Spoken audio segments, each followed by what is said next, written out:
La société WeEquip spécialisée dans le cheminement avec les petites et moyennes entreprises cible les petites et moyennes entreprises avec un revenu inférieur ou égal à 3 millions de dollars et un nombre d'employés inférieur ou égal à 30.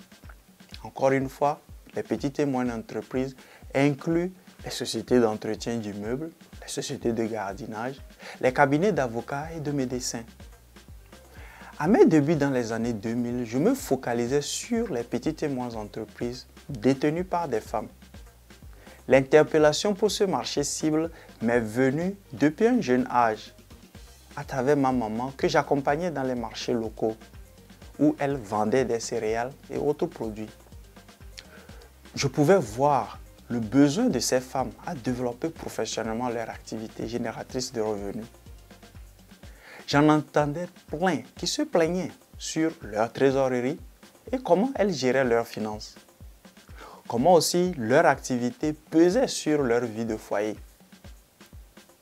Déjà à ce jeune âge, j'ai senti les besoins et les opportunités pour ces femmes et en avais fait un marché cible. Connaissez-vous votre marché cible? Aujourd'hui, j'aimerais partager avec vous l'importance de la définition de votre marché cible dans la construction de votre entreprise.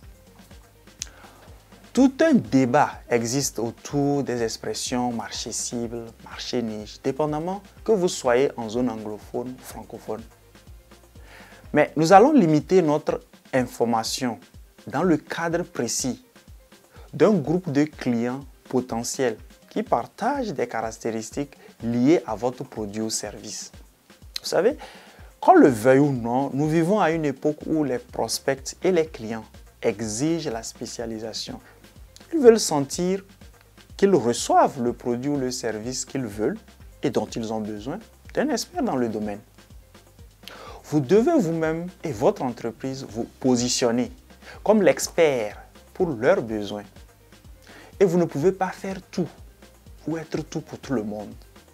La plupart des propriétaires des petites et moyennes entreprises aujourd'hui cherchent à élargir leur portefeuille de produits ou offres de services. Le raisonnement à tort là-dedans est qu'un filet plus large jeté va attraper plus de poissons. En réalité, dans notre cas de figure, ils font exactement le contraire. Vos prospects veulent sentir que vous vous concentrez uniquement sur les choses qui sont plus importantes pour eux. Si vous essayez d'être tout pour tout le monde, vous devenez rien à personne. La clé est de découvrir ce que vos clients idéaux veulent vraiment et faire de ce marché votre marché cible. Vous savez, à peine 20% de vos clients actuels produisent 80% de votre chiffre d'affaires total. Et ces 20% sont vos clients idéaux. Ils aiment ce que vous faites et ce que vous produisez pour eux. Lorsque vous sélectionnez la zone d'intéressement qui les attire à vous, comme votre marché cible, vous commencez immédiatement à attirer ce type de clientèle en masse. Votre chiffre d'affaires et les bénéfices que vous faites commenceront à subir des effets multiplicateurs et vous commencez réellement à travailler moins d'heures avec moins de tracasseries. Vous allez dès lors jouir de ce que vous faites au lieu de travailler à quelque chose que vous détestez. Si vous ne parvenez pas à créer un marché cible pour votre entreprise, le coût pour vous peut être stupéfiant. Vous perdez des revenus et profits en ne vous focalisant pas à ménager et augmenter ces clients dans les 20% qui vous génèrent plus de revenus. Vous travaillez plus longtemps et plus dur. Encore une fois, travailler dur n'est pas équivalent de travail efficace ou efficient. Donc, vous travaillez plus dur sur une clientèle à peu de valeur ajoutée. Vous perdez la possibilité de construire un actif commercial précieux.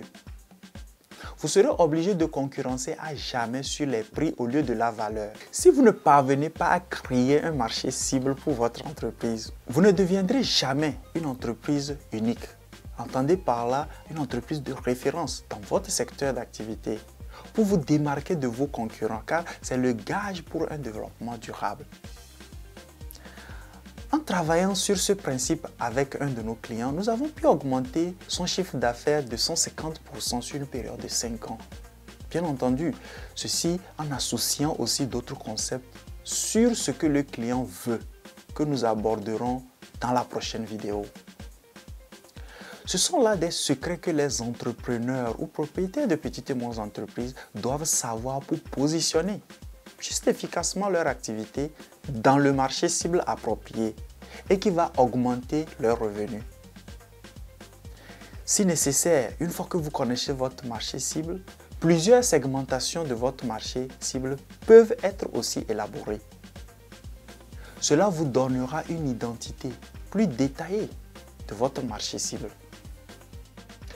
En partenariat avec la société Sierra Partners, nous avons mis à votre disposition des séries de classes annuelles pour vous permettre d'apprendre progressivement et exécuter immédiatement ces outils dans votre propre entreprise.